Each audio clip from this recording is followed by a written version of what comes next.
Oh, il y a un effet là, ça. Voilà. Donc, pour rendre hommage à notre ami Rémi Fraisse, qui est décédé dans les conditions que vous savez, ce qui est évidemment dramatique. J'entends parfois certains qui nous disent, après tout, toute cause a dans l'histoire et doit avoir des martyrs. Parce que nous sommes en rupture avec cette conception-là, je dois dire une chose, l'écologie, la protection de la nature, la défense du vivant, ne doit pas avoir de martyrs. Nous n'en voulons pas. Nous avons connu, pour certains d'entre nous, un temps très ancien. C'était autrefois, dans les brumes de l'histoire, il y a 40 ans, il y a 50 ans, dans un autre monde, un temps où il fallait brandir les cadavres du bon côté et cacher le sang quand il coulait dans le mauvais sens. On était toujours, tous, du parti des fusillés, même si lorsque la fortune des armes tournait, on devenait le parti des fusilleurs. Nous ne voulons pas de cela. La mort, la souffrance, la douleur, le sacrifice n'apportent rien au monde. Parce que je suis écologiste, parce que je défends le vivant. Un homme qui se passionnait pour les fleurs, un homme qui à 21 ans se passionne pour les fleurs, ne peut être que bon. Il aurait pu faire de sa vie quelque chose d'utile. À 20 ans, nous en connaissons déjà qui sont déjà morts et qui ne le savent pas, qui se prélassent dans des écoles de commerce et qui ne pensent qu'à la force de vente, qui ne pensent qu'à intégrer cette société de plus en plus détestable, qui suscite malaise, qui suscite mal-être, qui suscite mal-vivre, et que ceux qui la dirigent qualifient de crise. Nous ne sommes pas en crise. Cette société n'est pas en crise. Cette société est malade et le système qui la mène actuellement échoue, comme d'autres ont échoué. Depuis 30 ans, on entend dire, et je me souviens, parce que vous voyez, c'est un privilège de l'âge, d'un certain Raymond Barre, qui fut le meilleur économiste de France, nous dire on va sortir du tunnel. C'était en 1977. Aujourd'hui encore, dans 2 ans, vous sortirez du tunnel. Bon. On a compris que tout cela, c'était des mensonges. Mais c'est à cause de ces mensonges que Rémi Fraisse est mort. Pourquoi? Parce que des élus qui n'ont aucune imagination, qui n'ont aucune appréhension de ce qu'est le monde actuel, perdurent à vouloir un développement qui n'en est pas un. Pourquoi cet homme est-il mort?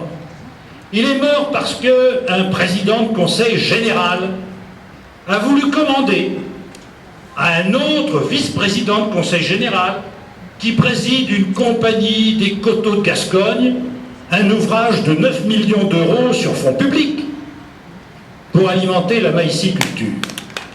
Quand on sait ce que représente la maïsiculture en nuisance, c'est-à-dire en pollution des sols et des eaux, on peut se poser des questions de où est l'intérêt général dans cette opération. Le Tarn est une région sèche, avec des étés secs. C'est une région qui n'est pas adaptée à la maïsiculture.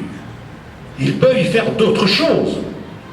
Culture de blé, de tournesol, mais certainement pas de maïs. Mais il fallait bien dépenser 8 millions d'euros pour construire un barrage. On peut s'interroger pour savoir si un tel ouvrage a pour but d'alimenter l'agriculture ou d'alimenter le fonctionnement d'une société privée qui tire profit évidemment des ouvrages qu'elle réalise, surtout quand la collectivité territoriale lui demande de faire l'étude préalable à l'utilité de l'ouvrage qu'elle va réaliser.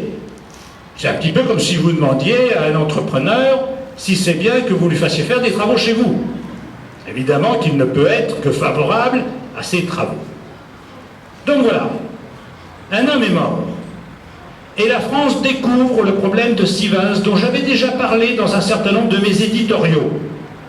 Pourquoi?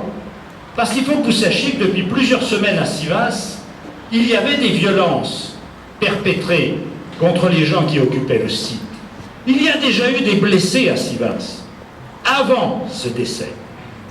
Et pourquoi? Parce que les autorités ne souhaitaient pas que Sivas devienne un second Notre-Dame-des-Landes. Donc il fallait d'urgence dissuader les militants qui occupaient le site de déguerpir. Et c'est pour cela qu'il y a eu usage d'armes qui se sont avérées létales. Un homme est mort frappé dans le dos. C'est pas très brillant comme situation. Était-ce un émeutier, un méchant anarchiste? Un homme le couteau entre les dents et le cocktail Molotov à la main? Pas du tout. Et cet homme est mort frappé de dos, ce qui n'est pas très évident de lancer des cocktails Molotov en tournant le dos à ceux à qui on les lance.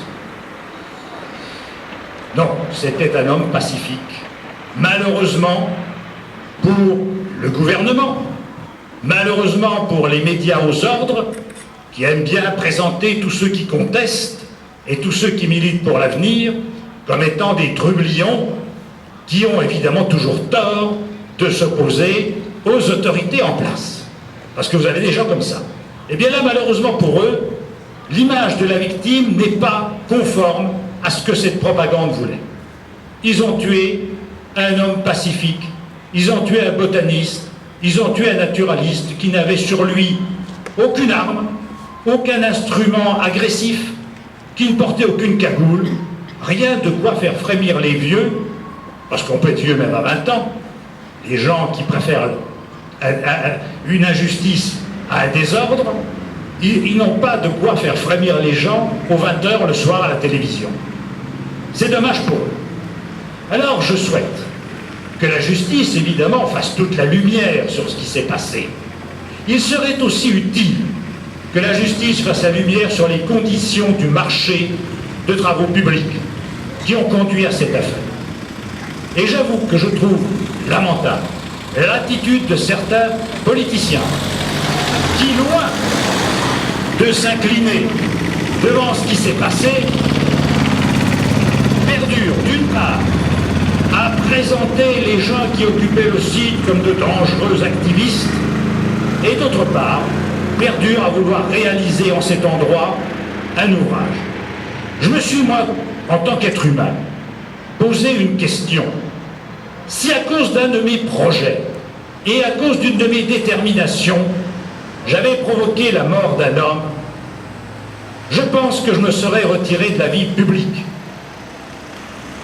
Certains hommes politiques n'ont pas cette dignité, n'ont pas cette retenue, n'ont pas cette hauteur de conscience morale.